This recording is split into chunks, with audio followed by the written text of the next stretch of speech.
السلام عليكم ورحمة الله وبركاته. الحمد لله نحمده ونستعينه ونستغفره ونعوذ بالله من شرور أنفسنا ومن سيئات أعمالنا من يهده الله فلا مضل له ومن يضلله فلا هادي له وأشهد أن لا إله إلا الله وحده لا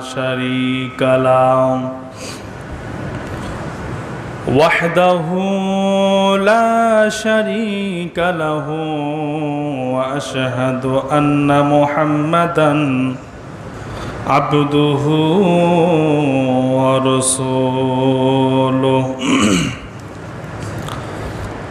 أرسله بالحق بشيرا ونذيرا وداعيا إلى الله بإذنه وسراجا منيرا أما بعد فإن خير الحديث كتاب الله وخير الهدي هدي محمد صلى الله عليه وسلم وشر الأمور محدثاتها وكل محدثات بدعة وكل بدعة ضلالة وكل ضلالة في النار.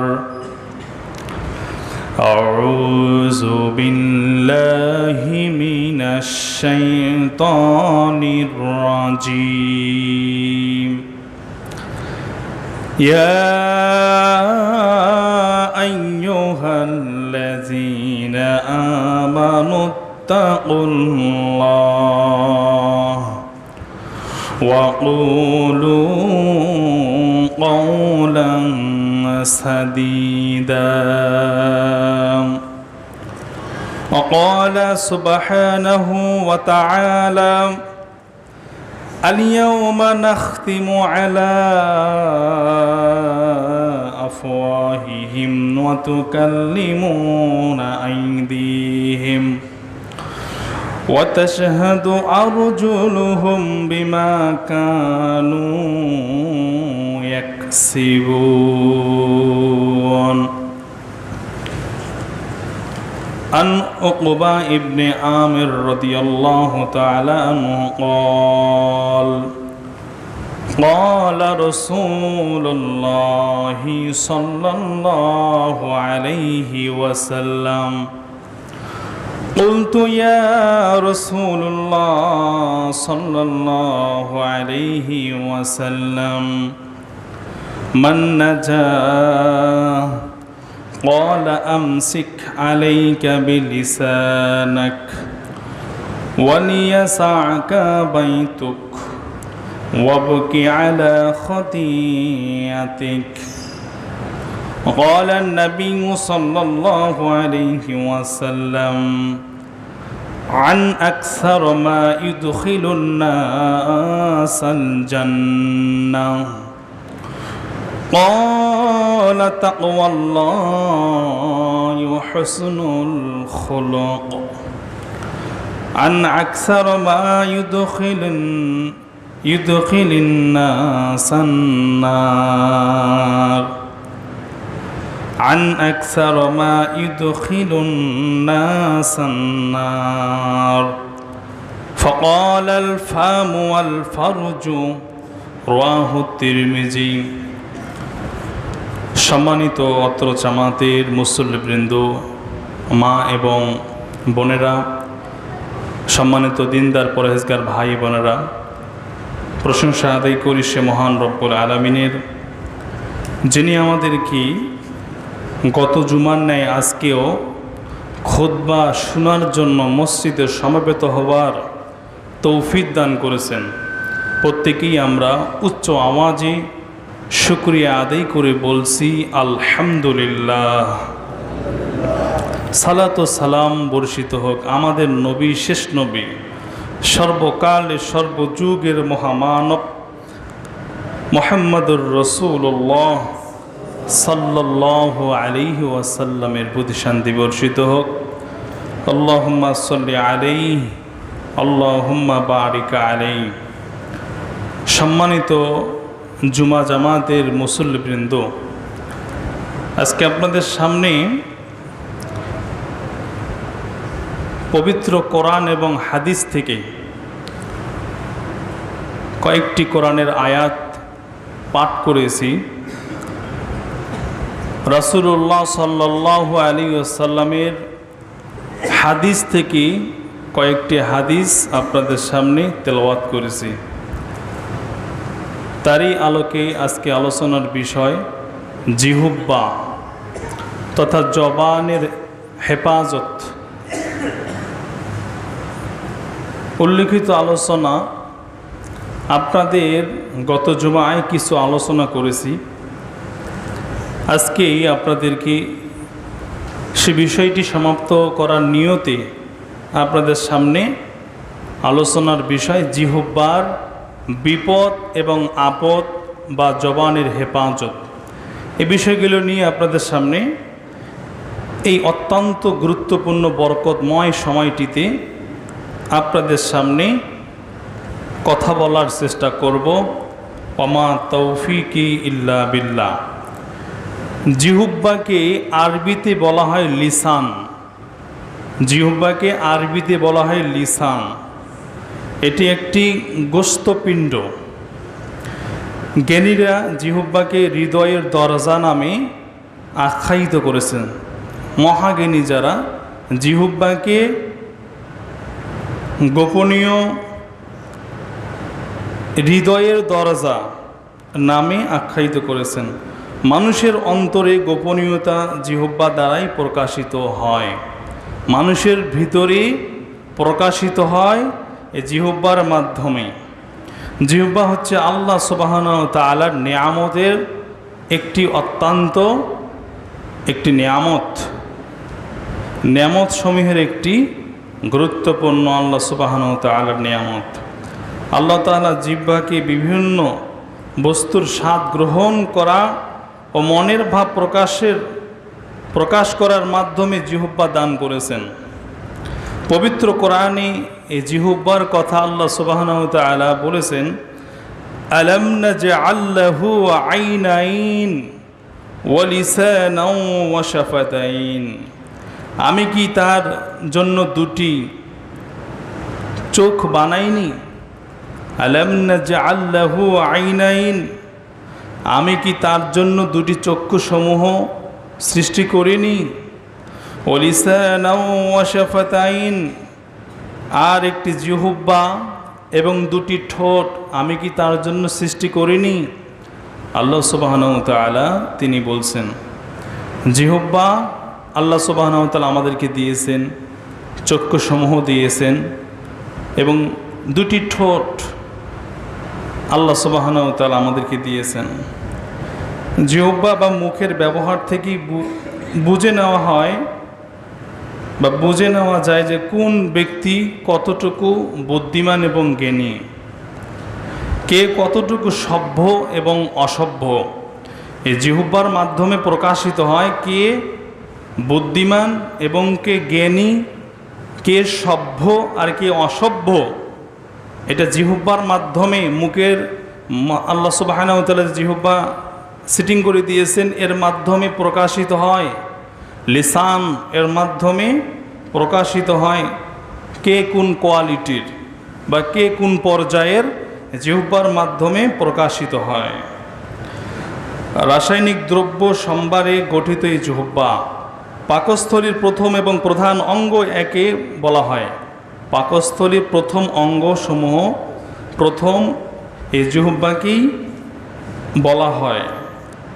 দ্রব্য মুখে পুরার দ্রব্য খাদ্যদ্রব্য যখন মুখের মধ্যে আমরা দেই, এই জিহ্বার স্বাদ কিন্তু বলে দেয় আমরা কি খাচ্ছি, মুখের মধ্যে কি দিলাম, জিহ্বার মধ্যে দেওয়ার পরিপরই কিন্তু প্রকাশিত হয়ে যায়।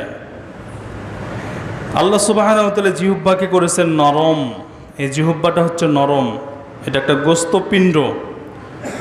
এটাকে আল্লাহ সুবহানাহু ওয়া তাআলা নরম করেছেন এবং আঠালো করেছেন এবং পিচ্ছিল করেছেন নরম, করেছেন পিচ্ছিল এবং করেছেন আঠালো।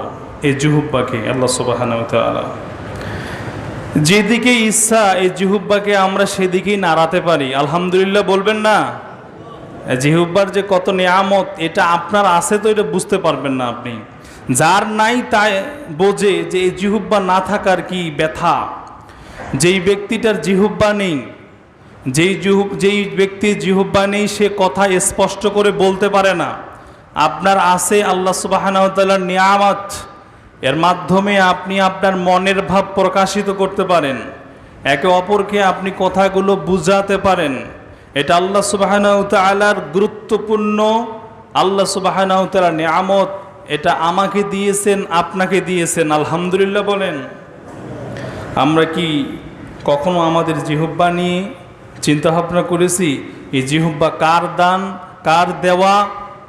আল্লাহ সুবহানাহু ওয়া তাআলা যদি এত সুন্দর এই সৃষ্টি জিহ্বাকে না দিতেন, সম্পূর্ণ দেহের অঙ্গ প্রত্যঙ্গ সবই আছে, শুধু জিহ্বা আপনার মুখের মধ্যে আল্লাহ সুবহানাহু ওয়া তাআলা দেন নাই, অথবা জিহ্বাটা যদি একটু শর্ট হতো, একটু ছোট্ট হতো, তাহলেই কিন্তু আপনি স্পষ্ট করে কথা বলতে পারতেন না। এই জিহ্বার মাধ্যমে অনেক কিছু উপকার আমরা পেয়ে থাকি। চিকিৎসা বিজ্ঞান এটা প্রমাণিত করেছেন।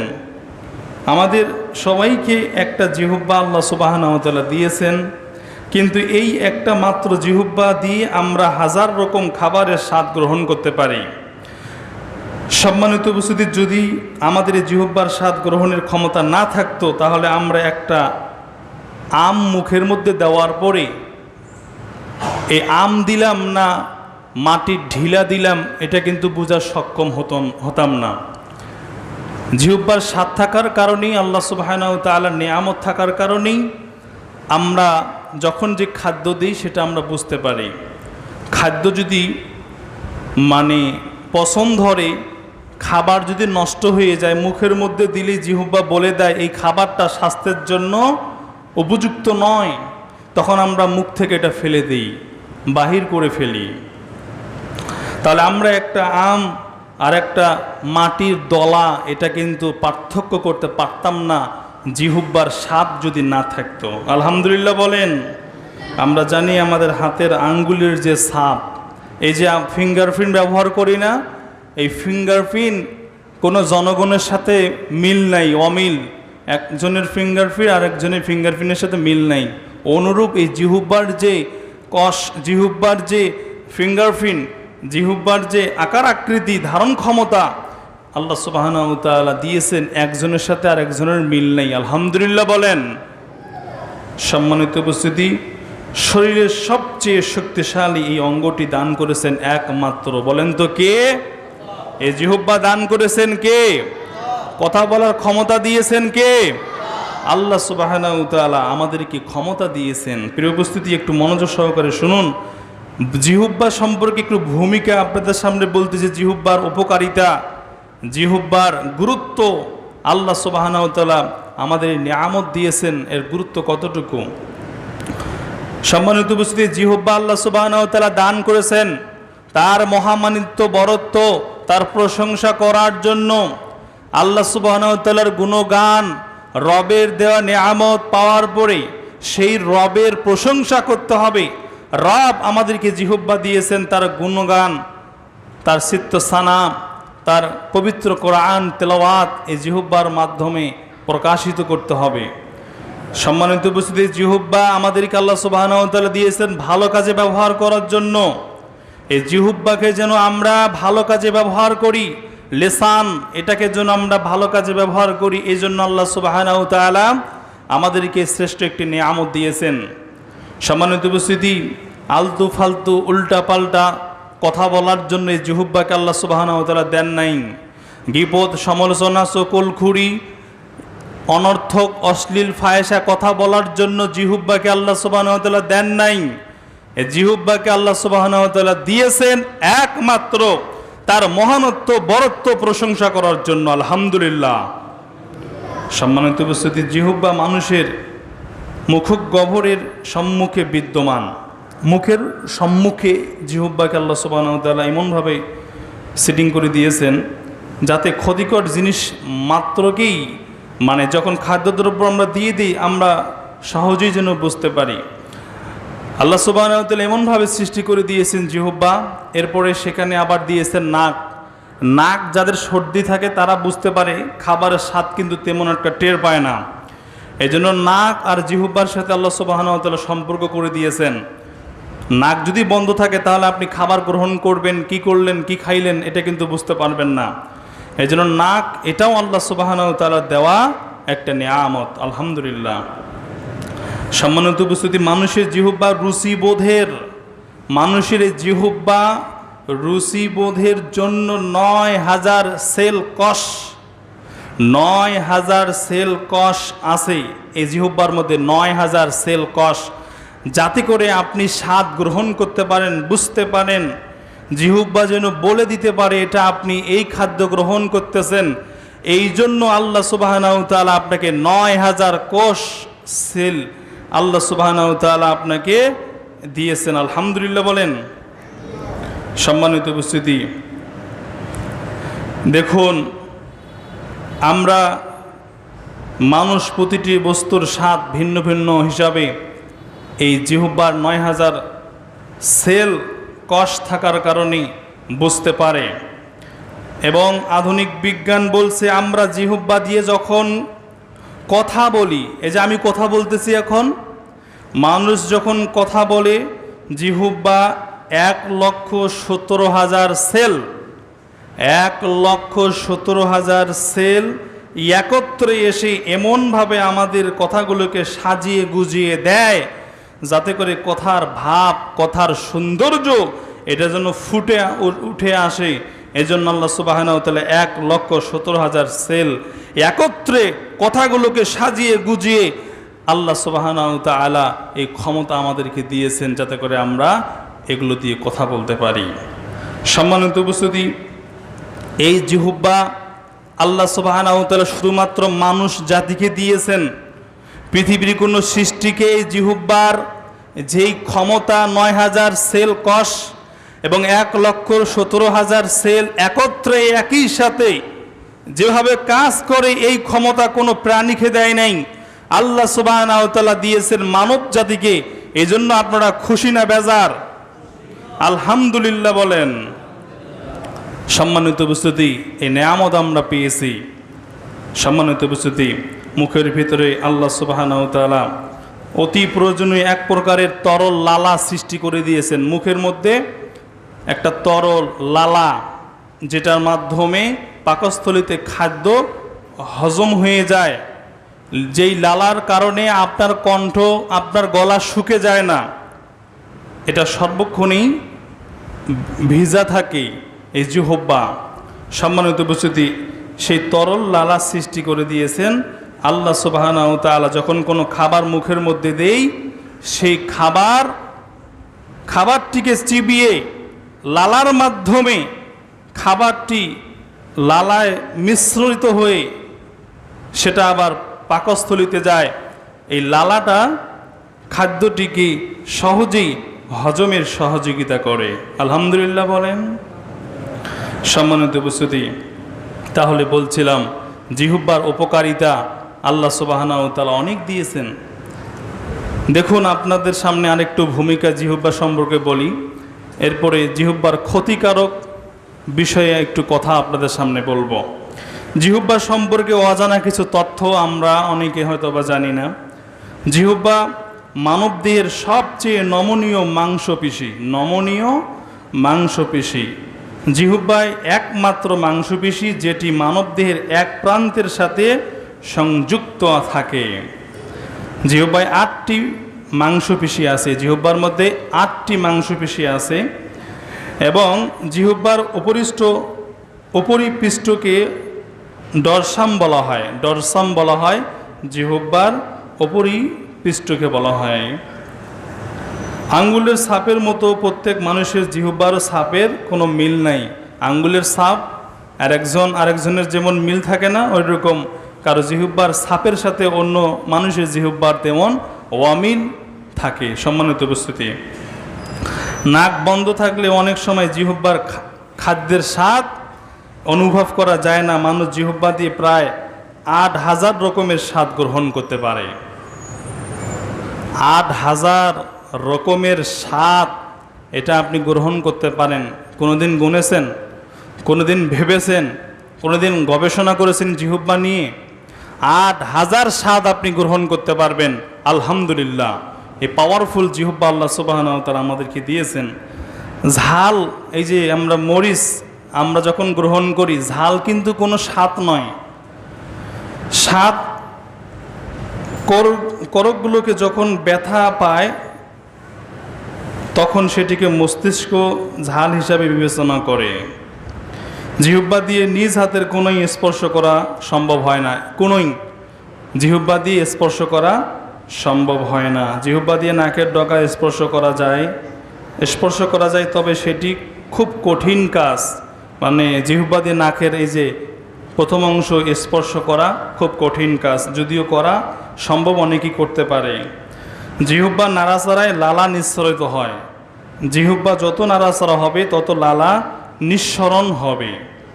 যত কথা বলবেন তখন দেখবেন যে মুখের মধ্যে লালা চলে আসে, থুতু চলে আসে। মানুষের জিহ্বা থেকে প্রতিদিন 2 থেকে 3 পাইট লালা নিঃসৃত হয়। জিহ্বার লালা খাদ্যকে পিচ্ছিল করে এবং হজমের সাহায্য করে। আলহামদুলিল্লাহ বলেন। এতক্ষণ আপনারা কথা শুনছিলেন জিহ্বার উপকারিতা এবং জিহ্বার মাধ্যমে আমরা শারীরিকভাবে কতটুকু উপকার পেয়ে থাকি আমরা একটু আলোচনা শুনলাম। প্রিয় উপস্থিতি, জিহ্বা সম্পর্কে আপনাদের কিছু কথা আমাদের নবীজি মুহাম্মদ সাল্লাল্লাহু আলাইহি ওয়াসাল্লাম তিনি বলেছেন, হাদিসে বলেছেন, পবিত্র কোরআনেও আল্লাহ সুবহানাহু ওয়া তাআলা জিহ্বা সম্পর্কে ইরশাদ করেছেন। এই জিহ্বা আল্লাহ সুবহানাহু ওয়া তাআলা কোনো প্রাণীকে দেন নাই, এটা একমাত্র আল্লাহ সুবহানাহু ওয়া তাআলা মানব জাতিকে এই শ্রেষ্ঠ নিয়ামত দিয়েছেন। আলহামদুলিল্লাহ বলেন। সম্মানিত উপস্থিতি, আল্লাহ রাব্বুল আলামিন আসমান সৃষ্টি করার পরে তিনি কসম করেন নাই, জমিন সৃষ্টি করার পরে তিনি কসম করেন নাই, সারা পৃথিবী সারা জাহান সৃষ্টি করার পরে তিনি কসম করেন নাই। কিন্তু আল্লাহ রাব্বুল আলামিন যখন মানব জাতি সৃষ্টি করলেন, মানুষ জাতি সৃষ্টি করার পরে আল্লাহ রাব্বুল আলামিন মানুষকে সর্বশ্রেষ্ঠ অঙ্গ দিয়ে, সর্বশ্রেষ্ঠ অবয়ব দিয়ে আল্লাহ রাব্বুল আলামিন মানুষকে সৃষ্টি করেছেন। আল্লাহ রাব্বুল আলামিন এই কথাটি বলার আগে 4-4টি বস্তুর তিনি 4-4টি বিষয়ের তিনি শপথ করেছেন। সূরা 3 আল্লাহ রাব্বুল আলামিন বলেন, ওয়াত-তিনি ওয়াজ-যাইতুন ওয়া তুরি সিনিন ওয়া হাযাল বালাদিল আমিন। আল্লাহ রাব্বুল আলামিন সূরা 3-এর মধ্যে বলেন, ওয়াত-তিন, 3 ফলের কসম, ওয়াজ-যাইতুন, যাইতুন ফলের শপথ, ওয়া তুরি সিনিন, আল্লাহ রাব্বুল আলামিন তুর পাহাড়ের শপথ করে তিনি বললেন, ওয়া হাযাল বালাদিল আমিন, মক্কা নগরীর, মক্কা শহরের শপথ করে রাব্বুল আলামিন বললেন, লাকাদ খলাকনাল ইনসানা ফি আহসানি তাকওয়িম। আমি আল্লাহ রাব্বুল আলামিন মানুষকে, আল্লাহ রাব্বুল আলামিন বললেন মানুষকে উত্তম অবয়ব দিয়ে, উত্তম আকার আকৃতি দিয়ে, উত্তম অঙ্গ প্রত্যঙ্গ দিয়ে আল্লাহ রাব্বুল আলামিন মানুষকে সৃষ্টি করেছেন। সুবহানাল্লাহ বলেন। আল্লাহ রাব্বুল আলামিন সূরা রহমানে বলেন আর রহমান, দয়াময়। আল্লাহ রাব্বুল আলামিন বলেন তিনি রহমান, দয়াময় রহমান। আল্লামাল কোরআন, তিনি কোরআন শিক্ষা দিয়েছেন। খলাকল ইনসান, তিনি মানুষ সৃষ্টি করেছেন।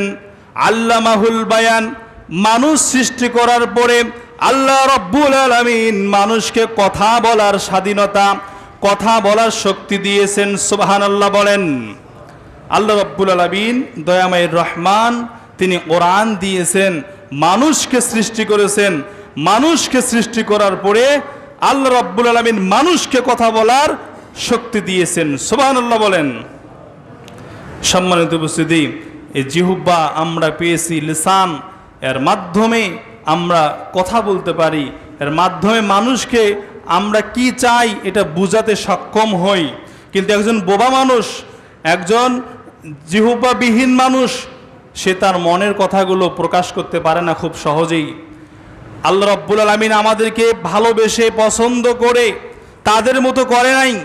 আল্লাহ আমাদেরকে বোবা করে নাই, আল্লাহ আমাদেরকে কানা করে নাই, আল্লাহ আমাদেরকে খোরা করে নাই, আল্লাহ আমাদেরকে ন্যাংরা করেন নাই। আল্লাহ সুবহানাহু ওয়া তাআলা ভালোবেসে পছন্দ করে আল্লাহ সুবহানাহু ওয়া তাআলা আমাদেরকে সৃষ্টি করেছেন। আলহামদুলিল্লাহ বলেন। এই কথা তিনি সূরা ৩-এর মধ্যে বলে দিয়েছেন, মানুষকে আমি উত্তম অবয়ব দিয়ে সৃষ্টি করেছি, উত্তম অঙ্গ দিয়ে, উত্তম আকার আকৃতি দিয়ে, উত্তম চরিত্র দিয়ে, চেহারা দিয়ে আমি মানুষকে সৃষ্টি করেছি। আলহামদুলিল্লাহ। সম্মানিত উপস্থিতি, দেখুন এই জিহ্বার মাধ্যমে মানুষ কেউ সম্মানিত হয়, এই জিহ্বার মাধ্যমে কেউ অপমানিত হয়, এই জিহ্বার মাধ্যমে কেউ জান্নাতে যাবে, জিহ্বার মাধ্যমে কেউ আবার জান্নাতে যাবে, কেউ আবার জাহান্নামে যাবে। প্রিয় উপস্থিতি, তাহলে আমরা এই জিহ্বাকে কিভাবে ব্যবহার করব? এই লিসান, আমাদের কথাগুলো কেমন হবে, আমরা আমাদের কথাগুলো, আমাদের কথার মধ্যে কেমন ভাব প্রকাশিত হবে, এটা আমাদের দেখার বিষয়। কারণ জিহ্বার মাধ্যমে কেউ জান্নাতে যাবে, জিহ্বার মাধ্যমে কেউ জাহান্নামে যাবে, আবার জিহ্বার মাধ্যমে পৃথিবীতে মানুষ সম্মানিত হয়। এই যে কথা বলতেছি, আমি যদি এখন আপনাদেরকে গালিগালাজ করি, গালমন্দ করি, আপনারা বলবেন ইমাম সাহেব আগামী শুক্রবার থেকে আপনার আসার দরকার নাই। তার মানে কি? কথায় জাদু, কথায় মধু। মানুষ কথার মাধ্যমে খুশি হয়, কথার মাধ্যমে কেউ বেজার হয়। দেখবেন মানুষের এই কথার মাধ্যমে ঝগড়া লাগে, কথার মাধ্যমে মারামারি হয়, কথার মাধ্যমেই এমন এমন কথা মানুষ বলে যে কথার মাধ্যমে সম্পর্ক নষ্ট হয়ে যায়। আমি কি ভুল বলতেছি? প্রিয় ভাইয়েরা, এই জিহ্বার বিষয়টি আপনারা লক্ষ্য রাখবেন। আমরা এই জিহ্বার মাধ্যমে সম্মানিত হই, এই জিহ্বার মাধ্যমে কেউ আবার অপমানিত হই। দেখুন আমাদের রাসূল মুহাম্মদ সাল্লাল্লাহু আলাইহি ওয়াসাল্লামকে তেনাকে জিজ্ঞাসা করা হয়েছিল, উকবা ইবনে আমির রাদিয়াল্লাহু তাআলা আনহু থেকে বর্ণিত, আমাদের নবীজি মুহাম্মদ সাল্লাল্লাহু আলাইহি সাল্লামকে জিজ্ঞাসা করা হলো, কুলতু ইয়া রাসূলুল্লাহ মান নাজাহ, ওগো আল্লাহর হাবিব আপনি বলে দিন নাজাত কিসে? নাজাত মানে হচ্ছে মুক্তি। ওগো আল্লাহর হাবিব মুক্তি কিসে? কিসে আমি মুক্তি পাবো, কিসে আমি পরিত্রাণ পাবো, আপনি বলে দেন। আল্লাহ রাসূল তখন বললেন, শোনো, ওয়ালা আমসিক আলাইকা লিসানাক, শোনো তোমার জিহ্বাকে নিয়ন্ত্রণ করবে, তোমার এই কথা বলার সময় সাবধানতা অবলম্বন করবে। তুমি তোমার জিহ্বাকে যদি কন্ট্রোল করতে পারো তাহলে তুমি মুক্তি পাবে আল্লাহ সুবহানাহু ওয়া তাআলার কাছে। সুবহানাল্লাহ। একটু মনোযোগ সহকারে শোনার এবং বোঝার চেষ্টা করুন প্রিয় ভাইয়েরা। নাজাত কিসে, মুক্তি কিসে, কিয়ামতের মাঠে মুক্তি কিভাবে আমরা পাবো? আমাদের নবীজি তখন বলছেন যে জিহ্বাকে কন্ট্রোল করো, জিহ্বাকে নিয়ন্ত্রণ করো, তাহলেই তুমি নাজাত পাবে, আল্লাহর জান্নাতে চলে যাবে। সুবহানাল্লাহি ওয়া বিহামদিহি। আমরা আমাদের জিহ্বার কথা বলার সময় কতটুকু সতর্কতা অবলম্বন করি? আমরা একটু সুযোগ পাইলেই আমরা যত রকমের অনর্থক কথাবার্তা, গীপত, সমালোচনা, চকলখুরি এগুলো নিয়ে আমরা কিন্তু ব্যস্ত হয়ে পড়ি। দুই চারজন একখানে হলে কত রকমের কথা আমরা শুরু করে দিই। অমুকে কি করছে, তমুকে কি করছে, এই কথাগুলো আমরা কিন্তু শুরু করে দিই। কেননা জিহ্বার কথার মাধ্যমে আল্লাহ কখনো সন্তুষ্ট হয়? জিহ্বার কথা, এমন কথা আপনি বলেছেন যে কথা যদি শরীয়ত সম্মত হয় কিন্তু আল্লাহ সুবহানাহু ওয়া তাআলা কথার উপর সন্তুষ্ট হয়ে যায়, সুবহানাল্লাহ বলেন। আর এমন কথা যখন আপনি বলেন যে কথার মাধ্যমে আল্লাহ অসন্তুষ্ট হয়ে যান। এজন্য কথা বলার সময় আমাদের সাবধানতা অবলম্বন করতে হবে। সুযোগ পাইলেই, ক্ষমতা থাকলেই, সুযোগ পাইলেই আর ক্ষমতা থাকলেই কথা বলতে হবে এমনটি নয়। সম্মানিত উপস্থিতি, কথা বলার সময় প্রত্যেকেই যারা আপনারা উপস্থিত আছেন, নারী এবং পুরুষ, মা এবং বোনেরা সহকারে, মুরব্বী বাবাজিরা সহকারে আপনারা যারা উপস্থিত আছেন, কথা বলার সময় একটু মাধুর্যতা, সৌন্দর্যতা এটা আপনাকে খেয়াল রাখতে হবে। কথার মাধ্যমে যেন মানুষ কষ্ট না পায়। মানুষকে আপনি এমন কথা বলছেন যে কথা বলার মাধ্যমে কষ্ট পেয়েছে, মানুষকে কষ্ট দেওয়ার পরে এখন আপনি লক্ষ লক্ষ টাকা খরচ করে বাইতুল্লায় গেছেন হজ করার জন্য, বাইতুল্লায় গেছেন, সেখানে হজ করবেন, উমরা করবেন, সেখানে যদি আপনার মৃত্যু হয়, কাবা ঘরের নিচে যদি আপনার কবরস্থান হয়, এরপরও আপনি জান্নাতে যাবেন না। তার কারণ কোরআন সুন্নাহর দৃষ্টিতে বান্দার হক নষ্ট করে আপনি কাবা ঘরে হজ করার জন্য গেছেন। যতক্ষণ পর্যন্ত আপনি তার কাছে ক্ষমা প্রার্থনা না নেবেন, ক্ষমা না চাইবেন, ততক্ষণ পর্যন্ত কে ক্ষমা করবেন না? কথা বোঝেন নাই আপনারা? বান্দার হক নষ্ট করলে আল্লাহর অধিকার নাই এ ক্ষমা আপনাকে করার। আল্লাহর হক নষ্ট করলেন, আল্লাহর হক নষ্ট করলে আল্লাহ আপনাকে ক্ষমা করতে পারেন, কিন্তু বান্দার হক, আপনি কাউকে কষ্ট দিয়েছেন, কাউকে গালি দিয়েছেন, কাউকে আপনি রক্ত জখম করেছেন, কাউকে আপনি ব্যথা দিয়েছেন, আপনি এই ক্ষমা একমাত্র যার কাছে আপনি ক্ষমা, যাকে আপনি কষ্ট দিয়েছেন তার কাছেই আপনাকে ক্ষমা নিতে হবে। এছাড়া অন্য কোনো বিকল্প পথ নাই, পথ নাই। পথ যদি থাকে তাহলে ইসলাম ধর্ম মিথ্যা হয়ে যাবে। সম্মানিত উপস্থিতি, এজন্য যার কাছে আপনি গুনাহগার হবেন, যার কাছে আপনি পাপী হবেন, যার কাছে আপনি দোষী হবেন, তার কাছে গিয়েই ক্ষমা চাইতে হবে। আল্লাহ সুবহানাহু ওয়া তাআলা আমাদের প্রত্যেককে বোঝার তৌফিক দান করুক, আমরা বলি আমিন। তাহলে জিহ্বাকে ব্যবহার করতে হবে ভালো কাজে। জিহ্বা দিয়ে আবুল তাবুল উল্টাপাল্টা কথাবার্তা বলা যাবে না, অশ্লীল কথা বলা যাবে না, মানুষকে বকাঝকা করা যাবে না, অন্যায়ভাবে মানুষকে কথা বলা যাবে না। কথা বলতে হবে সঠিক শরীয়ত সম্মত কথা। যদি প্রয়োজন হয় বলার, তাহলে আপনি সঠিক কথা বলবেন, না হলে চুপ থাকবেন।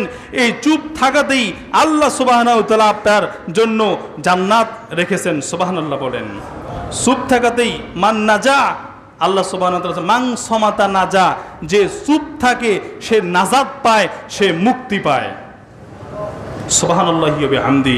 এজন্য কথা যদি বলতে পারি ভালোটা বলবো, আর যদি বলতে না পারি চুপ করে থাকবো। অযথা অনর্থক কথা বলে মানুষের মন খারাপ করব না, ইনশাল্লাহ বলেন তো। সম্মানিত উপস্থিতি, তা আমাদের রাসূল মুহাম্মদ বলেন তো সাল্লাল্লাহু আলাইহি ওয়াসাল্লাম, তেনাকে জিজ্ঞাসা করলে তিনি বলছেন তিনটি বিষয়ের মাধ্যমে নাজাত। এক, ক্বালা আমসিক আলাইকা লিসানাক, তুমি তোমার জিহ্বাকে নিয়ন্ত্রণ করবে।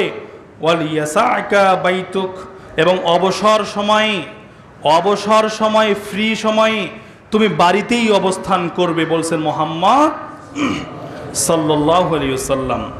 আমাদের নবীজি বলছেন তুমি যদি অবসর সময়, আপনার কাজ আছে, চাকরি আছে, ব্যবসা আছে, আপনি বের হয়ে যাবেন, কাজ করা শেষ, চাকরি আপনার শেষ, এখন বাড়িতে চলে আসবেন, নিজ গৃহে যদি অবস্থান করতে পারেন, নাজাত রেখেছেন আল্লাহ সুবহানাহু ওয়া তাআলা। সুবহানাল্লাহ বলেন।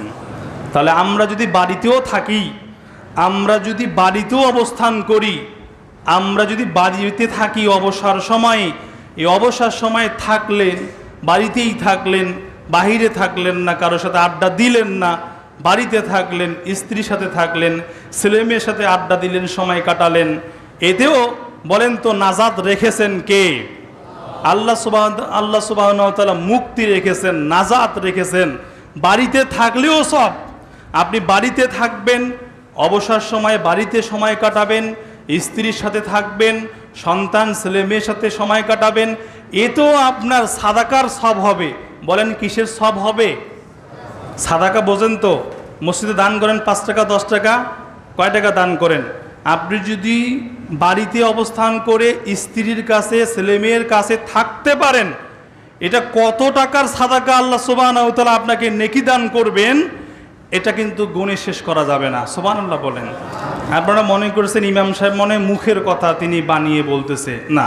দেখুন হাদিস আপনাকে আমি বলবো, মুসলিম শরীফের 1006 নম্বর হাদিসটির বর্ণনায় আমার নবী, আপনার নবী, বিশ্ব নবী মুহাম্মদ সাল্লাল্লাহু আলাইহি সাল্লাম তিনি বলেন, আবু যার রাদিয়াল্লাহু তাআলা থেকে বর্ণিত, তিনি বলেন একজন সাহাবী আমাদের নবীজির কাছে এসে জিজ্ঞাসা করলেন, ওগো আল্লাহর রাসূল, যারা বিত্তশালী, যারা ধনবান ব্যক্তি, এরা তো অনেক এগিয়ে আমাদের চাইতে, তারা তো দান সাদাকা করে, নামাজ কালাম পড়ে, তারা তো ভালো কিছু করতেছে, বিত্তশালী লোকেরা, আমরাও তো করি, কিন্তু তাদের মতো দান সাদাকা করতে পারি না, আমাদেরকে একটু বুদ্ধি দেন আল্লাহ রাসূল, আমরা কি করলে তাদের মতো সম্মানিত হব আল্লাহ সুবহানাহু ওয়া তাআলার কাছে। আমাদের নবীজি তখন কিছু কথা তিনি বলছেন, দেখুন হাদিসটি আপনারা পাবেন মুসলিমের মধ্যে। তিনি বলছেন, শোনো, একজন মুসলিমের প্রত্যেক তাসবিহ সে যদি আল্লাহু আকবার বলে, এটাও সাদাকার নেকি আল্লাহর কাছে চলে যায়। একজন মুসলিম আল্লাহু আকবার বলবে, এটাও সাদাকার নেকি। একজন মুসলিম বলবে আলহামদুলিল্লাহ, লা ইলাহা ইল্লাল্লাহ, আস্তাগফিরুল্লাহ, সুবহানাল্লাহ, এই কথাটার মাধ্যমেও আল্লাহ সুবহানাহু ওয়া তাআলার কাছে সাদাকার নেকি হিসাবে আপনার এবং আমার আমলনামায় লিখে দেবেন। সুবহানাল্লাহ বলেন। নেকি আল্লাহ রাব্বুল আলামিন দিয়ে দেবেন, সব দিয়ে দেবেন। আপনি আল্লাহু আকবার বলবেন, সুবহানাল্লাহ বলবেন, টাকা পয়সা নাই, এত চিন্তার কিছু করার নাই, আপনার কারণ নাই, চিন্তা করবেন না। আপনি এই যে সুবহানাল্লাহ, আলহামদুলিল্লাহ, আল্লাহু আকবার, অবসর সময় আপনি এগুলো বলবেন, সাদাকার নেকি আল্লাহ সুবহানাহু ওয়া তাআলা আপনার আমলনামায় বসিয়ে দেবেন। এগুলো বলতে বলতে বলতে আল্লাহ সুবহানাহু ওয়া তাআলা বেশ কয়েকটি ধাপ, বেশ কয়েকটি কথা তিনি বলছেন। হাদিসটি লম্বা, কথা বলতে বলতে তিনি শেষে বলছেন যে শোনো, প্রত্যেক ভালো কাজের হুকুম, কাউকে একটা ভালো কাজের হুকুম দিলা, এটাও সাদাকার নেকি। কাউকে মন্দ কাজ থেকে নিষেধ করলা, এটাও সাদাকার নেকি। এরপর তিনি বললেন, শোনো, প্রত্যেক আপন স্ত্রীর কাছে সময় দেওয়া, তার সাথে থাকা, তার সাথে সহবাস করা, তার সাথে মিলিত হওয়া, এটাও আল্লাহ রসুল বললেন এটাও সাদাকার নেকি। এই কথাটা বলার পরে আমাদের রাসূল সাল্লাল্লাহু আলাইহি সাল্লামের কাছে সাহাবীরা জিজ্ঞাসা করে বসলেন, ওগো আল্লাহর হাবিব, স্ত্রীর সাথে থাকবো, এটাও আবার সাদাকার নেকি। তাদের একটা কৌতূহল সৃষ্টি হয়ে গেল, স্ত্রীর সঙ্গে থাকবো, এটাও আবার সাদাকার নেকি। আমাদের নবীজি ব্যাখ্যা দিচ্ছেন, শোনো, তোমরা যদি স্ত্রী ব্যতীত অন্য কোনো পরকীয়া বা অন্য কোনো মহিলার সাথে কথা বলতে, মিলিত হতে, যেমন তোমাদের গুনাহ হতো, জেনার গুনাহ হতো, অন্যদিকে তোমার হালাল স্ত্রীর কাছে সময় দিলে, এটা আল্লাহ সুবহানাহু ওয়া তাআলা তোমার আমলনামায় সাদাকার নেকি দিবেন। তাহলে স্ত্রীর সঙ্গে থাকা, মিলিত হওয়া, এটাও কিন্তু সাদাকার নেকি। স্ত্রীকে পোশাক কিনে দেওয়া, এক গ্লাস পানিও যদি আপনি পান করান স্ত্রীকে, এটাও সাদাকার নেকি দান করবেন তিনি কে? আল্লাহ সুবহানাহু ওয়া তাআলা আপনাকে সাদাকার নেকি দান করবেন। এজন্য অবসর সময়ে আমরা যদি বাড়িতে অবস্থান করি, তাহলে আল্লাহ সুবহানাহু ওয়া তাআলার রাসূল বলছেন এখানে তুমি নাজাত পেয়ে যাবে। 3 নম্বরে তিনি বলেন, অবুকি আলা খতিয়াতিক, আর নিজ পাপের জন্য আল্লাহর কাছে ক্রন্দন করো, আল্লাহর কাছে কাঁদো, আল্লাহর কাছে কান্না করো। তোমার যে পাপ হয়েছে, তোমার যে গুনাহ হয়েছে, এগুলোর জন্য তুমি কান্না করো, এগুলোর জন্য কান্না করো, কাঁদো, তাহলে আল্লাহ সুবহানাহু ওয়া তাআলা তোমার জন্য নাজাত রেখেছেন, মুক্তি রেখেছেন। আমরা কোন দিন, কোন সময় বলেন, আপনি বলেন কোন সময়, কোন দিন, কোন মুহূর্তে আপনি আপনার পাপের জন্য আল্লাহর কাছে কেঁদেছেন, কান্না করেছেন? একটিবারও, একটি দিন বা কোনো দিন কি এই কাজ করেছেন? আপনি কোনো দিন এই কাজ করেছেন? কোন দিন করেছেন? কখন করবেন? আর কতদিন, কবে আপনি করবেন? আপনার পাপের জন্য আপনি অনুতপ্ত হবেন। আপনাকে আল্লাহর কাছে যদি আপনি আপনার পাপের জন্য কান্না করতে পারেন, তাহলে আল্লাহ সুবহানাহু ওয়া তাআলা আপনার তাকদীরে আল্লাহ সুবহানাহু ওয়া তাআলা মুক্তি রেখেছেন। সুবহানাল্লাহ বলেন। অন্য বর্ণনায় আপনি যদি দেখেন, আল্লাহ রাসূল বলেন, শোনো, এই যে আপনাকে কথার শুরুতে বলছিলাম, জিহ্বার মাধ্যমে, কথার মাধ্যমে কেউ যাবে জান্নাতে, কেউ যাবে জাহান্নামে। চলুন, আবু হুরায়রা থেকে বর্ণিত আমাদের নবীজি মুহাম্মদ সাল্লাল্লাহু আলাইহি সাল্লাম তিনি বলেন, আন আকসারু মা ইউদখিলুন নাসাল জান্নাহ, শোনো, কোন আমল মানুষকে বেশি জান্নাতে নিয়ে যাবে? ও সাহাবারা, তোমরা কি জানো কোন আমল মানুষকে বেশি জান্নাতে নিয়ে যাবে? তোমরা কি জানো? আল্লাহ রাসূল বললেন, ফাকালা তাকওয়াল্লাহ, তাকওয়া মানে আল্লাহ ভীতি, পরহেজগারিতা, এটা আল্লাহ সুবহানাহু ওয়া তাআলা তাকে জান্নাতে নিয়ে যাবেন। সুবহানাল্লাহ বলেন। তাকওয়া যদি আমাদের মধ্যে থাকে, আল্লাহ ভীতি যদি আমাদের অন্তরে থাকে, এই তাকওয়ায় আল্লাহ সুবহানাহু ওয়া তাআলা আমাদেরকে জান্নাতে দিয়ে দিবেন। সুবহানাল্লাহ বলেন। ওয়া হুসনুল খুলুক, এবং মানুষের উত্তম চরিত্র, উত্তম আচরণ, উত্তম ব্যবহার, উত্তম কথার মাধ্যমে আল্লাহ রাব্বুল আলামিন জান্নাত দান করবেন। আরো আস্তে সুবহানাল্লাহ কোন। অন্যদিকে আমাদের রাসূল বলেন, তোমরা কি জানো কোন বিষয়গুলো মানুষকে জাহান্নামে নিয়ে যায়? শোনো, ফাকাল আল ফামু ওয়াল ফারজু, এক মানুষের জিহুব্বা, এই দু চোয়ালের বস্তু জিহুব্বা, এবং লজ্জাস্থানের দুই রানের বস্তু লজ্জাস্থান, জিহুব্বা এবং লজ্জাস্থান, এটার মাধ্যমে কেউ যাবে জাহান্নামে, কেউ যাবে জান্নাতে। সুবহানাল্লাহ বলেন। এই যে ফাকাল আল ফামু ওয়াল ফারজু, এই হাদিস এবার অর্থ হচ্ছে এই যারা জিহুব্বাকে কন্ট্রোল করতে পারবে, দুই রানের বস্তু লজ্জাস্থানকে হেফাজত করতে পারবে, আল্লাহর হাবিব বলছেন এই ব্যক্তিগুলো আল্লাহর জান্নাতে চলে যাবে। যারা হেফাজত করতে পারবে না, এরা যাবে জাহান্নামে। আপনারা হাদিস শুনেছেন, মাইয়াদ মাল্লি মা বাইনা লাহইয়াইহি, দু চোয়ালের বস্তু জিহুব্বা এবং দু রানের বস্তু লজ্জাস্থানকে যারা হেফাজত করতে পারবে, তাদের জন্য আল্লাহর হাবিব জান্নাতের জিম্মেদার হবেন। জান্নাতের জিম্মাদার হবেন আমাদের রাসূল। যারা এই জিহুব্বাকে কন্ট্রোল করতে পারবে, কথা বলার সময় যারা সাবধানতা অবলম্বন করবে, এই মানুষগুলোর জন্য স্বয়ং সর্বশ্রেষ্ঠ মানুষ মুহাম্মদ সাল্লাল্লাহু আলাইহি সাল্লাম জান্নাতের গ্যারান্টি দিয়েছেন। অতএব আমরা কথা বলার সময় আমরা আমাদের জিহুব্বাকে কন্ট্রোল করব, হেফাজত করব। দেখুন আল্লাহ রাব্বুল আলামিন সূরা হাজাবের ৭৭ নম্বর আয়াতে বলেন, ইয়া আইয়ুহাল্লাযিনা আমানুত্তাকুল্লাহ, হে ঈমানদারগণ তোমরা আল্লাহকে ভয় করো, ওয়াকুলু কাওলান সাদীদা, আর তোমরা কথা বলো, সুন্দর কথা বলো, সত্য কথা বলো, মিথ্যা কথা বলো না, সত্য কথা বলো এবং সত্যবাদী হও। আল্লাহ রাব্বুল আলামিন বলছেন, শুনুন, সুখ আসবে, মুখে যা আসবে তাই কি আমরা বলবো? মুখে যা আসবে তাই বলা যাবে না। কথা বলার আগে আমাদেরকে চিন্তা ভাবনা করতে হবে। মানুষ বলে মাইরের আঘাত মিশে যায়, একজনকে আপনি আঘাত করলেন এটা মিশে যায়, কিন্তু কাউকে আপনি মুখ দিয়ে কথা বলছেন, এই আঘাত কিন্তু সে তার মৃত্যুর আগ পর্যন্ত ভুলে যাবে না। ঠিক কিনা বলেন? সম্মানিত উপস্থিতি, কাউকে মারলে আঘাত লাগে শরীরে, কাউকে মারলে আঘাত লাগে দেহের মধ্যে আঘাত লাগে, কিন্তু আপনি কাউকে যদি কোনো আঘাত লাগার মতো কথা বলেন, তাহলে এই আঘাত লাগে মানুষের কলিজায়। ঠিক কিনা বলেন? মানুষের কলিজায় আঘাত লাগে। এজন্য আমরা কথা বলবো, আমরা কথা বলার সময় সাবধানতা অবলম্বন করব। কি বলছি আর কি বলতে চাচ্ছি এটা আমাদেরকে চিন্তা ভাবনা করতে হবে। কেননা মা ইলফিজু মিন কওলিন ইল্লা লাদাইহি রাকিবুন আতীদ, সে যে কথাই উচ্চারণ করে, মানুষ যে কথাই উচ্চারণ করে, তার কাছে সদা উপস্থিত দুইজন ফেরেশতা, সম্মানিত কিরমান কাতিবিন, আল্লাহ সুবহানাহু ওয়া তাআলা সম্মানিত লেখক বিন্দু প্রত্যেকটা মানুষের সঙ্গে তিনি দিয়েছেন। সুবহানাল্লাহ বলেন। ওয়া ইন্না আলাইকুম লাহাফিজিন, এবং নিশ্চয়ই তোমাদের উপর সংরক্ষণ রয়েছে সম্মানিত কিরমান কাতিবিন, সম্মানিত লেখক বিন্দু, ইয়ালামুনা মা তাফআলুন, এবং তারা জানে আমরা যা কিছু করি। লেখক বিন্দুরা জানেন আমরা যা কিছু বলি এগুলো তারা জানেন।